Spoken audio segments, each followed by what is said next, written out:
Open Heavens on the Go, Friday, April 3rd, 2026. Topic: The Burden Bearer. Memory verse: Matthew 11:28.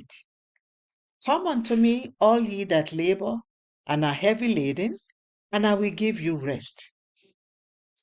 Bible reading: Isaiah 53, 4-5.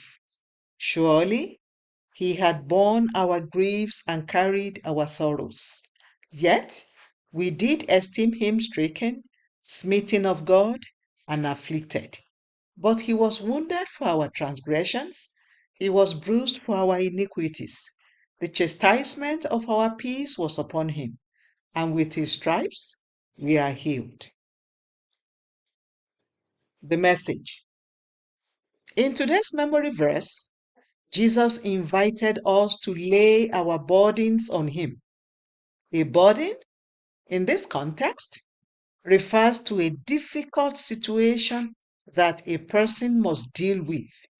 Often, burdens attach themselves to people against their will, and they cannot remove them on their own.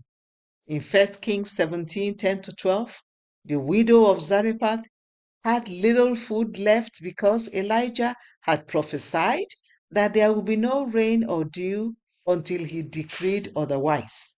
1 Kings 17:1. God pronounced the judgment through the prophet because of the king's idolatry.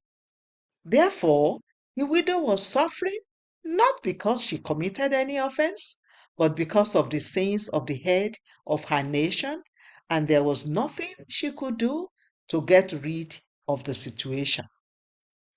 In 2 Kings 5:1, the Bible tells us that Naaman was rich and famous. However, he was a leper. Leprosy was incurable in those days, and if money or fame could have solved his problem, he would not be in the situation he was in. If leprosy were something he could cut away with a sword, he would have destroyed it because he was a military general. However, he couldn't do anything about it despite his wealth and influence. Beloved, have you been carrying a burden for a long time?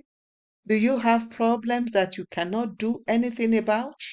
If your answer is yes, I rejoice with you today because there is someone called the burden bearer. His name is Jesus Christ. I join my faith with yours that as you cry to him for help today, he will answer you. Sin is a heavy burden that crushes those under it. When the burden of sin is upon a fellow, the fellow will remain under the devil's heavy yoke until he or she meets a stronger person who can remove the yoke. Mark 3:27 says that no one can enter a strong man's house and steal from him without first tying him up. Jesus is the only one who can deliver those who are weighed down by the burden of sin. Matthew 1:21, Acts 4:12. Are you burdened by sin? Jesus is calling you today. He wants to deliver you and give you rest from the burden of sin if you surrender your life to him. If you have not yet given your life to Christ, acknowledge him as Lord and Savior over your life. Once you do this, he will bear your burden and give you a new life in him. Action point. Jesus is waiting for you to cast all your burdens on him and he will give you rest. Bible reading in 1 year. 2 Samuel 8-11. Hymn for today. What a friend we have in Jesus. The Open Heavens is written by Pastor E.A. Adeboye, the General Overseer of the Redeemed Christian Church of God. God bless you.